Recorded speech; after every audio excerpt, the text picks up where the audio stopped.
Hello friends, welcome to my channel BPSC with SK. आज मैं एक जीएस 2 की कॉपी को डिस्कस करूंगा जो 150 की रेंज वाली कॉपी है। तो चलिए शुरू करते हैं। फर्स्ट क्वेश्चन है, अनुच्छेद 32 को भारतीय संविधान का हृदय आत्मा क्यों कहा गया है। इसकी शुरुआत उन्होंने भीमराव अम्बेडकर के कथन से किया है कि उन्होंने इसको हृदय आत्मा कहा था।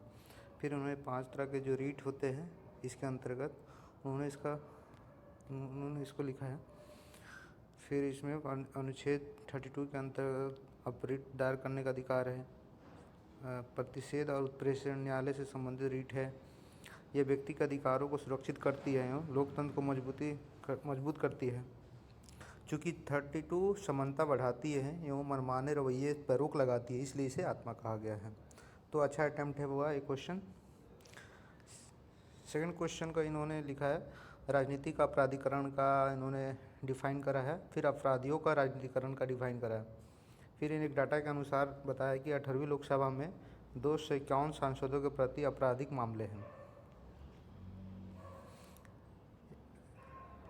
फिर बिहार में राजनीतिक अपराधीकरण के कारण सरकारी नीतियों की विफलता देखी जाती है। प्रभाव क्या क्या है इसके, लोकतंत्र कमजोर हुआ है, बिहार में हिंसा में वृद्धि हुई है, कानून की निष्क्रियता, योग्य और कुशल उम्मीदवार पीछे रह जाते हैं। समाज में भय और अव्यवस्था। अतः वर्तमान सरकार को आपराधिक प्रवृत्ति के प्रवेश को कम करने के लिए इन्होंने ये बोहरा इंद्रजीत समितियों की सिफारिशों को लागू करना चाहिए। कंक्लूजन इनका अच्छा रहा इसका। थर्ड क्वेश्चन, भारत में जाति आधारित क्वेश्चन जो था उस पर है, प्राचीन काल से ही जाति केवल एक सामाजिक विभाजन था, परंतु वर्तमान में यह वोट बैंक के जरिए के लालच से सत्ता में प्रवेश और राजनीतिक संघर्ष का एक कारण बन गया है। इससे निश्चित ही यह प्रतीत होता है कि जाति एक राजनीतिक घटना बन चुकी है। कारण क्या है, इन्होंने लिखा है कि हर जगह जाति आधारित वोट बैंकिंग देखने को मिल रहा है।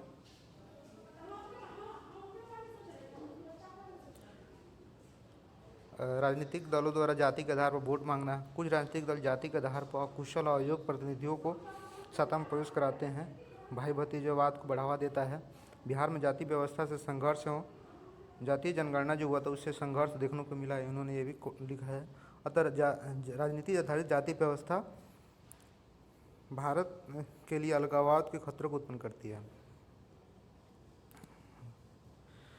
फोर्थ क्वेश्चन जो था कॉलेजियम से रिलेटेड था, तो उन्होंने कॉलेजियम को बताया कि ये जजों की नियुक्ति की एक प्रक्रिया है और इसकी शुरुआत सेकंड जजेस बैच से हुई थी और इन न्यायाधीशों की सिफारिश पे राष्ट्रपति जजों की नियुक्ति करते हैं।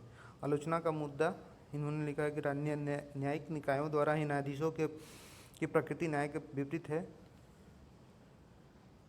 अमेरिका, ब्रिटेन जैसे कई देशों में भी न्यायिक नियुक्तियों में सरकार हस्तक्षेप होता है, वहाँ से वर्णन किया, मतलब कंपेयर करा है।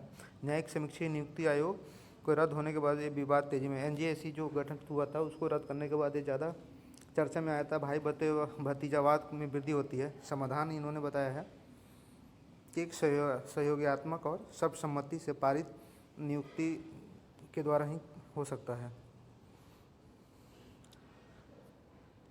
भारत में संविधान में 73-74 संविधान का लोक में बिहार में जमीनी स्तर पर महिलाओं को सशक्त बनाने में महत्वपूर्ण योगदान निभाया है। इसकी शुरुआत उन्होंने भारतीय संविधान के 73वें संविधान संशोधन 1992 के माध्यम से स्थानीय निकायों की शुरुआत की गई। यह अनुच्छेद 40 में वर्णित सिद्धांत के अनुरूप है। महिला सशक्तिकरण में क्या भूमिका रही है, तो उन्होंने आर्टिकल का भी जिक्र करा कि इसके तहत महिलाओं के आरक्षण को 50% किया गया। वर्तमान में लगभग कितनी महिलाएं हैं, 46.9% है। फिर उन्होंने कंपेयर करा है विधानमंडल से, जिसके तुलना में यहाँ बहुत महिलाएं हैं। महिलाएं प्रशासन में भाग लेती हैं, इससे महिलाओं की राजनीतिक स्थिति मजबूत हुई है। महिलाओं आत्मनिर्भर बनी है, महिलाएं जागरूक हुई है। नकारात्मक पक्ष भी दिखाया इन्होंने कि प्रधानपति मुखियापति जो बन जा रहे हैं, महिलाओं में जागरूकता की कमी है, रूढ़िवादी सोच है। अतः पंचायत महिलाओं की भागीदारी बढ़ाना भारत के विकास में एक महत्वपूर्ण कदम होगा। लॉन्ग क्वेश्चन में इन्होंने गवर्नर वाले क्वेश्चन को अटेम्प्ट करा है। शुरुआत इन्होंने भारतीय संविधान के अनुच्छेद 153 के अनुसार राज्यपाल राज्य के कार्यपालिका का संवैधानिक प्रमुख होता है। वह केंद्र और राज्य के मध्य एक कड़ी के रूप में कार्य करता है। एक क्या है बैलेंस इंट्रो दिया है। फिर इन्होंने बताया कि फिर कुछ राजनीतिक दलों द्वारा राज्यपाल के पदों को केवल केंद्र के शक्ति विस्तार के रूप में माना जाता है। इसलिए प्रायः देखा जाता है कि जब केंद्र में सरकार की डोर अलग प्रतिनिधि के हाथ में जाती है तो इधर राज्यों में भी मनचाहे राज्यपाल की नियुक्ति की जाती है। इन्होंने ऐसे करके इंट्रो लिखा है। राज्यपाल केंद्र और राज्य के बीच में क्या एक कड़ी की भूमिका निभाता है। राष्ट्रपति शासन में 356 के तहत राष्ट्रपति शासन की सिफारिश करता है, विधेयकों को आरक्षित करता है। आर्टिकल 200 के तहत त्रिशंकु विधानसभा होने पर देखा जाता है कि वो अपने विवेक के आधार पर बड़ी पार्टी को आमंत्रित करता है और अपने मन से आमंत्रित करता है पार्टी को सरकार बनाने के। जैसे कर्नाटक में देखा कि राज्यपाल भाजपा के दल को सरकार बनाने का मौका दिया। राज्यपाल का यह मनमाना रवैया केंद्र और राज्यों में विवाद का कारण बनता है। केंद्र के एजेंडे के रूप में कार्य करना। इसलिए केंद्र में सरकार बदलने के साथ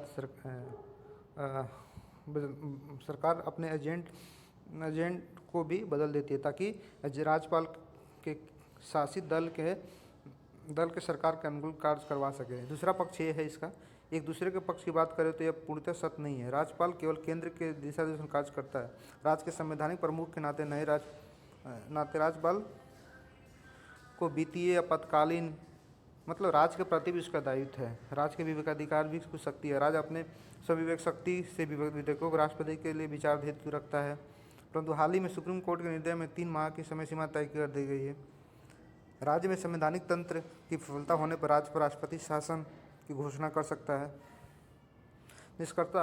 निष्कर्ष उन्होंने लिखा है, हाल के बढ़ते विवादों के भी राज्यपाल की भूमिका पर प्रश्न उठ रहे हैं। ऐसे में सरकार को राजमन्नार पुंछी एवं सकरिया आयोग की सिफारिशों पर विचार करके राज्यपाल के पदों में प्रदेश लाने को सकता है। एक अच्छा कंक्लूजन इन्होंने लिखा है। नेक्स्ट क्वेश्चन इन्होंने ये अटेम्प्ट किया है, संप्रेषण के माध्यम के होने के अतिरिक्त भाषा अस्मिता के प्रतीक के रूप में प्रभावी रही है। इस कथन के आलोक में भारत में भाषाई अस्मिता के राजनीतिक प्रभाव का विश्लेषण कीजिए। भारत भाषाई रूप से विविध वाला देश। यहाँ पर अलग अलग भाषाएं बोली जाती हैं, तमिल, मराठी, हिंदी, गुजराती, बंगाली आदि। यह भारत की सांस्कृतिक विविधता का सूचक है। ऐसे में भाषाई आधार पर वाद विवाद एवं हिंसा भारत की एकता व सांस्कृतिक विविधता का प्रहार करता है। भाषा न केवल संप्रेषण का माध्यम है, ये भारत की गौरव का भी प्रतीक है। भाषा विवाद का इतिहास भारत का पुराना। इन्होंने विवाद को जिक्र करा 1951 में पोर्टुगीज श्री रामलू द्वारा तेलुगु भाषा के आधार पर आंध्र प्रदेश का जो गठन किया था। 1956 में फिर इनकी मांग को स्वीकारा गया था। इसके बाद लगभग 22 राज्यों को भाषा के आधार पर गठित किए गए हैं। हाल ही में भाषा का विवाद देखने को मिल रहा है। नई शिक्षा जो नीति लागू की गई उस आधार पर दक्षिण भारत राज्यों द्वारा इसका विरोध किया जा रहा है। फिर एग्जाम्पल दिया है, केरल में, तमिलनाडु में, उत्तर पूर्वी राज्यों में है। साथ ही पश्चिमी बंगाल में गोरखालैंड की मांग तथा बिहार के उत्तर पूर्वी राज्यों के अलग राज्य की मांग नियुक्ति निश्चित ही भाषा विवाद से बढ़ते खतरे को दर्शा रही है। भारत में भाषाई अस्थिरता का राजनीतिक प्रभाव क्या है। कुछ राजनीतिक दलों द्वारा इसका फ़ायदा उठाया जा रहा है। कम जागरूक लोगों को भाषाई स्वायत्तता का लालच देकर वोट बैंक की राजनीति की जा रही है। भाषाई मांग से भारत में राजनीतिक लोकतंत्र कमजोर होता है। राजनीतिक क्षेत्र में छोटे एवं क्षेत्रीय राजनीतिक दलों का उदय होता है। क्षेत्रवाद बढ़ता है तथा यह प्रवृत्ति धीरे धीरे अलगाववाद के कारण बनती है। भाषाई मुद्दों की बढ़ती संख्या के कारण सरकार के नीति नियंत्रण तंत्र प्रभावित होता है। अतः भारत की आत्मा भारत की विविधता के स्वरूप में बसती है। ऐसे में भारत की एकता और अखंडता संप्रभुता बचाए हेतु भाषाई अस्मिता को संरक्षित करना अति आवश्यक है।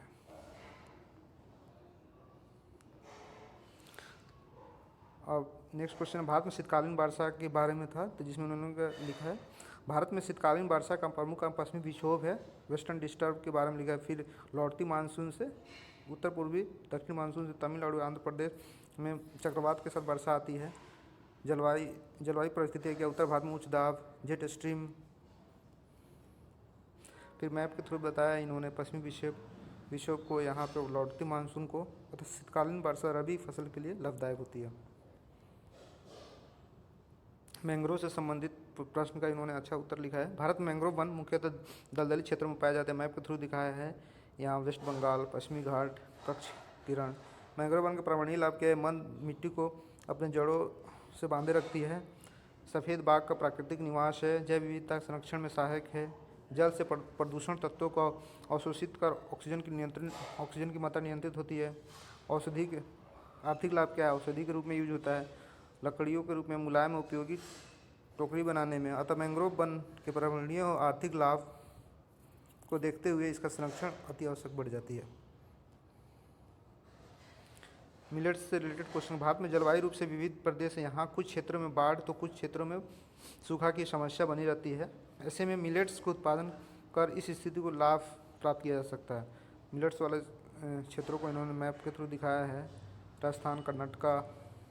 मिलेट्स के प्रकार में ज्वार, बाजरा, रागी, जौ, मक्का आदि। मिलेट्स के उत्पादन हेतु परिस्थितियाँ क्या है? कर्नाटक में उपस्थित काली मिट्टी, राजस्थान का निम्न जल वाला मिलेट्स उत्पादन पर बल देता है। दक्षिण बिहार का बलथर मिट्टी, दंडकारण्य प्रदेश का मिलेट्स के लिए इन्होंने अलग अलग क्षेत्रों का जो परिस्थिति है मिलेट्स के लिए उसका जिक्र करा है। मखाना से रिलेटेड क्वेश्चन का इन्होंने शुरुआत जो की है। मखाना भारत की एक प्रमुख फसल है। बिहार विश्व में मखाना उत्पादन का अग्रणीय है। यहाँ लगभग 90% मखाना का उत्पादन किया जाता है। मखाना खेती के लिए पारिस्थितिक जो स्थिति है वो भारत में बड़ी मात्रा में आंतरिक जल निकाय, तालाब, झील की उपस्थिति, मखाना उत्पादन के लिए उचित तापमान, उत्तर बिहार में कोसी नदी से भरपूर पानी की आपूर्ति। सरकारी प्रयास क्या है? कृषि विपणन बाजार प्रांगणों के आधुनिकीकरण, ई नाम से बेहतर आधार, 80% कृषि यांत्रिक पर सब्सिडी, अमृत मिशन से तालाब जलाशयों की सफाई। भारत के 4 बड़े महानगरों सबसे बड़े महानगरीय क्षेत्रों तथा उसके आसपास के ऑटोमोबाइल्स में वृद्धि पर विकास पर चर्चा करें। भारत में 4 महानगरीय क्षेत्र कोलकाता, मुंबई, बेंगलोर और दिल्ली है। ये क्षेत्र ऑटोमोबाइल उद्योग की दृष्टि से अग्रणी है। ऑटोमोबाइल क्षेत्र में वृद्धि एवं विकास। बेंगलोर में को भारत का IT हब कहा जाता है। कुशल और प्रतिभापूर्ण जनसंख्या की उपस्थिति, नवाचार एवं स्टार्टअप, कार, बाइक एवं मोटर वाहन का बढ़ती मांग। ये थोड़ा कंप्रोमाइज हुआ है इनका उत्तर। लॉन्ग क्वेश्चन में इन्होंने प्रायद्वीपीय वाले क्वेश्चन को पिक उठाया है। भारत के दक्षिण में स्थित प्रायद्वीपीय भारत आर्थिक दृष्टि से एक संपन्न और खनिज बहुल प्रदेश है। यहाँ आग्नेय चट्टानों में विभिन्न प्रकार के बहुमूल्य पदार्थ पाए जाते हैं। ऐसे में इनके खनन एवं निष्कर्षण भारत की आर्थिक समृद्धि बढ़ाई जा सकती है। फिर मैप के थ्रू बताया है विदर्भ का पठार, कर्नाटक, बस्तर का दंडकारण्य, बुंदेलखंड, विंध्य, ऐसे करके इन्होंने दिखाया है। प्रायद्वीपीय भारत का विस्तार। उत्तर में नर्मदा नदी से लेकर उत्तर पूर्व में राजमहल पहाड़ियाँ, इन्होंने ये नाम विस्तार लिखा है, कहाँ से कहाँ तक फैला हुआ है। दक्षिण भारत का भी इन्होंने कहाँ से कहाँ तक फैला है ये भी लिखा है। बिंद चट्टान, इसमें चूना पत्थर, डोलोमाइट, पाइराइट पाया जाता है। छोटानागपुर पठार में कोयला के प्रमुख भंडार है। अभ्रक, सोना इत्यादि। मलबा, बघेलखंड में इन क्षेत्रों में कोयला का निष्कर्षण किया जाता है। बहुमूल्य पदार्थ जैसे सोना, तांबा, राजस्थान की खेतड़ी आदि का। विदर्भ का पठार महाराष्ट्र के उत्तर पूर्व में स्थित यह पठार मैग्नीज और कोयला के निष्कर्षण प्रमुख है। धारवाड़ में इन्होंने कर्नाटक का धारवाड़ क्षेत्र का करा है।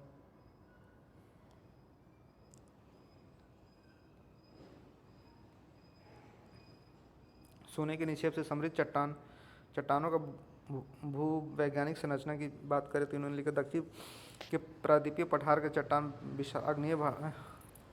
आग्नेय के निक्षेप से बना है। करोड़ों वर्ष पूर्व भारत जब गोंडवाना लैंड का हिस्सा था तो भूगर्भिक के कारण आंतरिक में लावा उभर कर बाहर आया, यही ये चट्टान का रूप लिया। ऐसे करके इन्होंने एक लिखा है। फिर उन्होंने ऐसे मैप के थ्रू बताया है, काफ़ी अच्छा है, गुड। चट्टानों से संबंधित खनन और उत्खनन गतिविधियाँ, स्वर्ण निष्कर्षण कर्नाटक के क्षेत्र में किया जाता है। कोयला, भारत का ऊर्जा का 46% जो अभी परंपरागत स्रोतों से पूरा होता है। अतः भारत का प्रायद्वीपीय खनिजों के साथ साथ पारिस्थितिक एवं पर्यटन दृष्टि से समृद्ध है। वर्तमान में विभिन्न योजनाओं के तहत इसे बेहतर क्रियान्वयन और सतत विकास के आधार पर खनन की मंजूरी देने की आवश्यकता है। इसमें 1-2 पॉइंट शायद मिस हुआ है, 1 मिनट में देखता हूँ।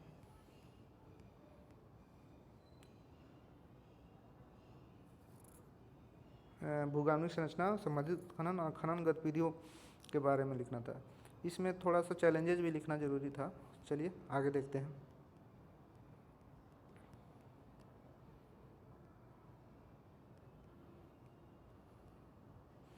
नेक्स्ट क्वेश्चन इन्होंने बिहार के पलायन के वाला उठाया था। बिहार की जनसंख्या दृष्टि शीर्ष राज्यों में से एक है। साथ ही बिहार का जनांकीय लाभांश की दृष्टि से भी समृद्ध राज्य है, परंतु राज्य का कम आर्थिक विकास, औद्योगिक पिछड़ापन, तमाम ऐसे कारण मौजूदा जो बड़ी संख्या में पलायन का कारण बन रहे हैं। यानी एक पलायन का एक कैसे बन रहा है उसके थ्रू उन्होंने इंट्रो दिया है। इससे राज्य के प्रतिभा पलायन होने का भय बना रहता है। हालांकि विगत कुछ वर्षों में जनसंख्या पलायन में कमी है, परंतु फिर भी यह समस्या बनी है। बिहार में जनसंख्या पलायन के कारण क्या है? प्राकृतिक आपदा है। इतना मिलियन हेक्टेयर भूमि में 65% सूखाग्रस्त, हर साल सैकड़ों लोगों की जान जाती है, यानी प्राकृतिक आपदा का फर्स्ट कारण माना है। औद्योगिक विकास की कमी, बिहार के 93 लाख हेक्टेयर से भूमि में इतना % से अधिक क्षेत्र पर कृषि संबंधी गतिविधियाँ होती है। रोजगार के कम अवसर, शहरीकरण कम है, उससे भाग रहे हैं लोग। स्वास्थ्य एवं शिक्षण आज भी बिहार के ग्रामीण इलाकों में पर्याप्त शिक्षण और स्वास्थ्य संस्थाएं नहीं है, ये भी एक कारण है। सकारात्मक परिणाम में क्या लिखे हैं? ग्रामीण क्षेत्रों में लोगों की शिक्षा व्यवस्था में वृद्धि। बढ़ते पलायन से बिहार की आर्थिक समृद्धि को बुरा असर पड़ा। पलायन के कुछ परिणाम भी लिखे हैं। सकारात्मक परिणाम, ग्रामीण क्षेत्र के लोगों के शिक्षा स्तर में वृद्धि, स्वास्थ्य स्तर में वृद्धि। बढ़ते पलायन को रोकने तो सरकारी योजना लाई गई जिसमें ग्रामीण विकास में तीव्र होगा। रोजगार मिलने से ग्रामीण लोगों के जीवन में वृद्धि, गरीबी कम हुई है। कृषि पर भार का नकारात्मक परिणाम में क्या है? इन्होंने लिखा है शहरों से प्रदूषण का स्तर लगातार बढ़ रहा है, जैसे दिल्ली। शहरों में जनसंख्या बढ़ने से भूमि पर दबाव बढ़ रहा है। ग्रामीण विकास अवरुद्ध हो रहा है। जनसंख्या पलायन से पारिवारिक मूल्यों का ह्रास हो रहा है। शहरों में मारपीट एवं हिंसात्मक गतिविधियाँ देखने को मिल रही है। जनसंख्या स्थिर करने के लिए क्या है? जनसंख्या स्थिर करने के लिए सरकारी कदम, गर्भ निरोधक गोलियाँ, औद्योगिक प्रोत्साहन नीति जो बिहार द्वारा अप्लाई गया है, किसानों को MSP एवं PDS आदि से। इसमें और पॉइंट लिखा जा सकता है कि क्या कदम उठा रहा है बिहार। अतः बिहार की आर्थिक समृद्धि को बढ़ाने तो जनसंख्या पलायन पर नियंत्रण लगाने की आवश्यकता है, ताकि बिहार अपने जनांकीय लाभांश के लाभ उठा सके। इसमें थोड़ा सा और इनको पॉइंट लिखना चाहिए कि बिहार सरकारों की और क्या क्या नीतियाँ अपनाई है। चलिए नेक्स्ट देखते हैं। साइंस एंड टेक भाग में इन्होंने विज्ञान और प्रौद्योगिकी किस प्रकार कृषि उत्पादकता और खाद्य संरक्षण में सहायक है। विज्ञान और प्रौद्योगिकी कृषि को कृषि उद्यम की ओर अग्रसित किया है, साथ ही आपदा के खाद्य उपलब्धता भी सुनिश्चित की है। कृषि उत्पादकता में क्या है? जैव प्रौद्योगिकी से उच्च फसल, नैनो प्रौद्योगिकी, nano urea, nano sensor, nano अंतरिक्ष मिशन में कृषि में आपदा की सटीक जानकारी, ब्लॉकचेन से किसानों को सुरक्षित लेन देन। खाद्य संरक्षण में क्या है? बीटी कॉटन, जैव उर्वरक और जैव कीटनाशक से स्वच्छ फसल, सुपर कंप्यूटर के माध्यम से खाद्य उत्पादन में सटीक डेटा, उचित भंडारगृह का निर्माण 3D प्रिंटिंग की सहायता से। गुड। अतः विषम जलवायु परिस्थितियों में विज्ञान प्रौद्योगिकी कृषि एवं खाद्य सुरक्षा को मजबूत कर रही है। वो साइबर क्राइम क्या है? इस प्रौद्योगिकी अपराध कैसे कम किया है इसने? किसी व्यक्ति और संस्था के विभिन्न प्रकार के उपकरण जैसे कंप्यूटर एवं सॉफ्टवेयर से व्यक्तिगत डेटा चोरी कर उसका दुरुपयोग करना साइबर क्राइम कहलाता है। इसके प्रकार लिखे हैं मेलवेयर, फिशिंग, ये सब। फिर उन्होंने साइबर क्राइम को कम करने में प्रौद्योगिकी का योगदान क्या है? क्वांटम संचार के माध्यम से सुरक्षित संचार, ब्लॉकचेन के माध्यम से ब्लॉकचेन, डिजिटल फ्रॉड हेतु संस्थागत ढांचा विकसित करना, कृत्रिम बुद्धिमत्ता का उपयोग कर इसमें कमी लाई गई है। इसके बचाव हेतु साइबर सुरक्षा केंद्र 2013 राष्ट्रीय साइबर सुरक्षा नीति और साइबर विंडो परियोजनाएं चलाई गई है। कैंसर की बीमारियों से इलाज लेकर विज्ञान प्रौद्योगिकी में क्या योगदान है हर भाग में। वर्तमान में विज्ञान प्रौद्योगिकी पूरे विश्व को वरदान साबित हो रही है, चाहे वो कोई किसी भी सूक्ष्म स्तर का कार्य हो या कोई बड़ा कार्य हो। कैंसर जैसी बीमारियों के इलाज में किया जा रहा है। नैनो टेक्नोलॉजी से दवाओं का वितरण प्रणाली अच्छा किया गया है। उसके बाद नैनोडेंटिपियर जैसे उपलब्धियां हासिल हुई है। साथ ही जैव तकनीकी से IVF, पेरेंट वैली, पशु क्लोन आदि का संभव हो पाया है। क्या क्या विज्ञान का फायदा है। हवाई टिकट बुक करने का अर्थ बड़े तकनीकी कार्यों में बढ़ते उपयोग से है, जैसे घर बैठे देश विदेश से AI रोबोट्स आदि से हर क्षेत्र में कार्य करते हैं। कहा गया है कि विज्ञान हमें जेड युग से वैज्ञानिक युग तक पहुंचा दिया है। इसमें केवल यही दो चीज़ को वर्णन नहीं करना था, सभी क्षेत्रों में इसका यूज है, ये भी आप लिख सकते थे। चलिए नेक्स्ट देखते हैं। वर्णन करें कि DNA फिंगरप्रिंट का तकनीक फॉरेंसिक विज्ञान कैसे मदद करती है। DNA फिंगरप्रिंटिंग जैव तकनीकी से विकसित एक उन्नत प्रक्रिया है। प्रक्रिया DNA जांच की प्रक्रिया मानव का वीर्य, मूत्र, खून, पेशाब आदि के द्वारा जांच की जाती है। इसमें सेटेलाइट DNA पाया जाता है।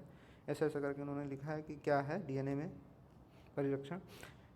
फिर उन्होंने इसका उपयोग क्या है। पैतृक परीक्षण में, गंभीर अपराधों के अपराधियों की जांच में, मित्र शव के जांच में, नकली और अवैध पहचान के लिए, चोरी और डकैती की स्थिति में।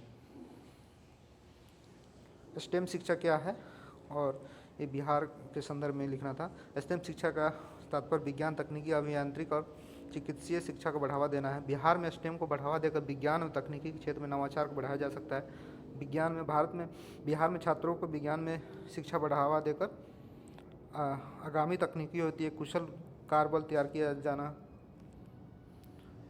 अभियांत्रिक बिहार में जनसंख्या लाभांश को अभियांत्रिक शिक्षा प्रदान कर पलायन को रोका जा सकता है। तकनीकी शिक्षा AI ब्लॉकचेन आदि में रोजगार उत्पन्न करेगी। चिकित्सीय में से बिहार में स्वास्थ्य क्षेत्र में वृद्धि होगी। गुड, ये भी अच्छा है, लिखा है इन्होंने। व्याख्या कीजिए कि भारत में ड्रोन के बारे में लिखना था।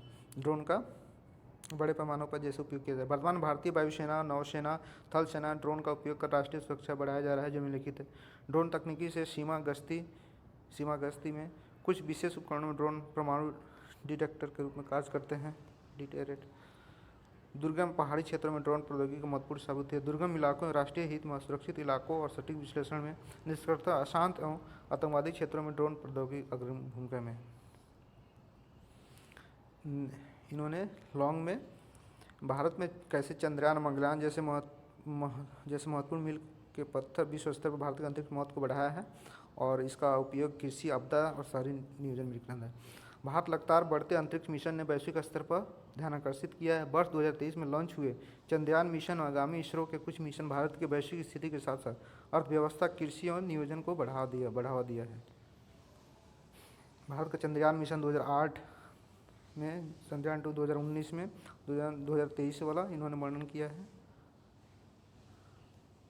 जो पहला देश दक्षिण ध्रुव पर लैंड करने वाला था, ये भी लिखा। चंद्रयान मिशन का वैश्विक प्रभाव क्या, पहली बार कोई देश चंद्रमा के दक्षिण ध्रुव पर लैंड करा। इसरो ने महत्व में वृद्धि, भारत के अंतरिक्ष अर्थव्यवस्था में वृद्धि, वैश्विक प्रतिस्पर्धा में वृद्धि। मंगलयान का इन्होंने जिक्र करा। आगामी मंगलयान मिशनों का वैश्विक क्या है। भारत के अंतरिक्ष शोध पर विश्वसनीयता बढ़ी, इसरो का आत्मविश्वास बढ़ा, जिससे निजी क्षेत्र की भागीदारी भी बढ़ी। वैश्विक स्तर पर मंगल पर जाने की होड़। निश्चित ही अंतरिक्ष में भारत के प्राथमिक, द्वितीयक और तृतीयक क्षेत्र में महत्वपूर्ण भूमिका निभाते हैं। कृषि में अंतरिक्ष का महत्व अब क्या है। कृषि क्षेत्र में क्या है, किसानों को सटीक मौसम की जानकारी मिलती है। दूर संवेदन उपग्रहों से किसानों की सहायता, मिट्टी में नमी, फसल के स्वास्थ्य और पोषण स्तर में सटीक जांच, आपदा प्रबंधन में भौगोलिक सूचना प्रणाली, बाढ़, सूखाग्रस्त क्षेत्रों का पता, आपदा के क्षति का पूर्वानुमान और जनसंख्या को प्रभावित बाहर निकालने में मदद, भूकंप एवं सुनामी जैसी स्थितियों की सटीक जानकारी। शहरी नियोजन में भौगोलिक सूचना प्रणाली से अधिक दबाव वाले शहरों का पता लगाना, मंगल और चंद्र ग्रह पर जीवन की खोज, शहरों का दबाव कम होने की संभावना, प्रदूषण, गंदी नालियों के स्तर की जाँच करने में। निष्कर्षतः अंतरिक्ष क्षेत्र में 100% FDI तथा इसरो के आगामी मिशन से भारत के अंतरिक्ष क्षेत्र को तेज़ी से बढ़ाया जा रहा है। कुल मिला के जो ऐसे है A1 मतलब GS2 है इनका, ये 140 प्लस लग रहा है, 140 से 150 तक जा सकता है। और आप कमेंट करके बताएं कि कितना स्कोर आ सकता है। मेरे अनुमान से तो 140 प्लस ही दिख रहा है। Thank you so much for watching video.